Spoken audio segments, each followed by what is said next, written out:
For this first lesson of Rhino, I will tell you about how to navigate it and how to familiarize yourself with the Rhino 3D environment and which windows to open from the get-go so that you can work in a very comfortable manner. The first thing I'm going to ask you, so it's going to be to open this little window. It's called edit layers. So just bring the left cursor and activate this one, and it's called layers. So this is where you're going to be able to separate your different drawing surfaces into different layers and have the work environment very organized. So I'm just going to ask you to bring the cursor, take this menu window and just drag it to the right like I'm doing, and you can resize it the way you want it. And have this open all the time. So whenever in the future you start Rhino, it's going to remember that the layer tab should be open in this way. I'm going to also left click right next to the layers tab. It's called the object properties. So I just left click and I'm going to take the tab from the properties, and I'm just going to drag it as such and bring it into the window like that. Okay, so now I've got the layers and properties tab open in a permanent way, and you won't have to deal with this in the future. Okay, so now the four viewports. You've got here the top viewport, the perspective viewport, the right viewport, and the front viewport. So basically the top, front, and right viewports are what we call orthographic viewports. So basically whatever you design in 2D, it's gonna happen on these viewports. Whatever happens in 3D, obviously, as the name states, it's perspective. So everything works in a coordinate axis based on the X, Y, Z. So what you see here, this plane, for example, this surface is lying on the XY plane. If I refer back to the top viewport, I see the XY plane as well here. So that means whenever I start sketching in the top viewport, like this, if I zoom out here, everything that is happening, because I'm working on the XY grid in the top viewport, well, this grid is the same in perspective, and you can see that it's a fully flat 2D curve. So everything that is happening in the top viewport, it's reflected here on this grid on the XY plane. Okay. On the front viewport, it's a bit different. It's a different grid. This grid is different from what you see on the perspective grid. The perspective grid matches the one with the top viewport. So if I do a little demonstrations with the front viewport, and I just want to draw a set of 2D curves like this by clicking on this icon, and I start working like this. So if I look at the left-hand side corner here, you can see that I'm working on the ZX plane. So the ZX plane in perspective is here, and so if I rotate, I've sketched a 2D curve that is perfectly flat, okay, as you can see here. So that matches the front viewport, ZX. And if I go in the right viewport, it's the ZY plane that I'm going to be working on this time. So the ZY plane in perspective, you see, goes like this. So I use my curve tool, and I can start sketching on that plane. So these grids that you see in the right and front viewports are independent from that grid that you see in perspective. You just need to remember that. So whatever I sketch in the right viewport, you can see it here, and you've got a nice 2D curve. Okay, so just remember that. Okay, now to navigate, first, I'm going to recenter this object. So these geometries, I want to recenter on the viewport. There's a function called zoom extend. So I just bring my cursor on this icon here, and I just left click, and it recenters it. If I want to rotate, I just right click on in perspective viewport, and I'm doing a rotation as such. Okay. If I press shift and right click in perspective, I do what we call a pan. So it's a translation. And if I Control and right click, I zoom in and zoom out. Okay. If I go in the top viewport and I right click, I don't get a rotation, but I instead get the pan. Okay. If I just right click with my mouse button, so I get a pan, and if I press Control and right click, I zoom in and zoom out. Okay. You can also use your scroll wheel on your mouse, and you can zoom in, zoom out as well. So the same goes for the front viewport. So I just right click for pan, Control and right click for zoom in, zoom out. And the same obviously for the right viewports. So the right, front, and top viewports are what we call orthographic viewports. It's a projection and it allows you to do work in 2D. And the perspective viewport obviously works in the XYZ axis at the same time. Okay, so that's for the navigation. If you double click in the tab, you maximize. If you double click, you minimize. Okay, you double click here, maximize, double click, minimize. It works for all viewports. Okay. The other thing, if let's say that my geometries are completely way off the screen like this, and you're sort of lost, you can always bring everything back together. You just right click on this icon, zoom extend all viewports at the same time. Okay, so I just need to rotate this one by just right clicking in the perspective viewport. All the viewports can be changed in terms of size. So for convenience, some people prefer to work like that, which is fine.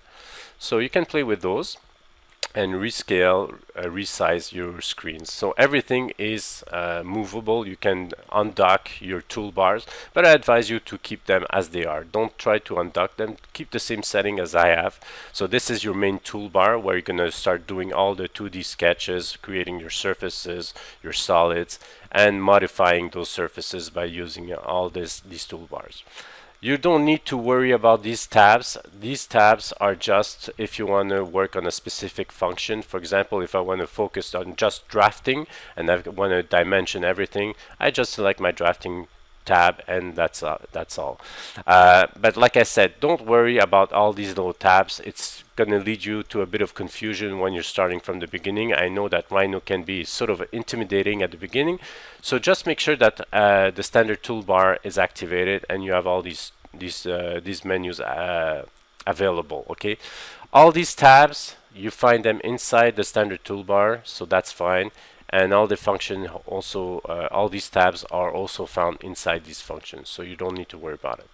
If you want to resize all the viewports back to its original state, you just bring your cursor on this icon here. It's called 4 viewports, and you just right click and it's going to resize everything and recenter your geometries as well. Okay, so that's for how to navigate with the environment. So I'm just going to maximize this. The one last thing I want to talk about is how to visualize your geometries. So what you're seeing here, it's just a bunch of 2D lines, okay? And if you want to see them in a different mode so that you can more easily read them, you just bring your cursor on the perspective tab, you right click, and you can switch to shaded mode. So here I'm in a shaded mode, and you can do your surfacing work, while it's in shaded mode, and visualize better like that.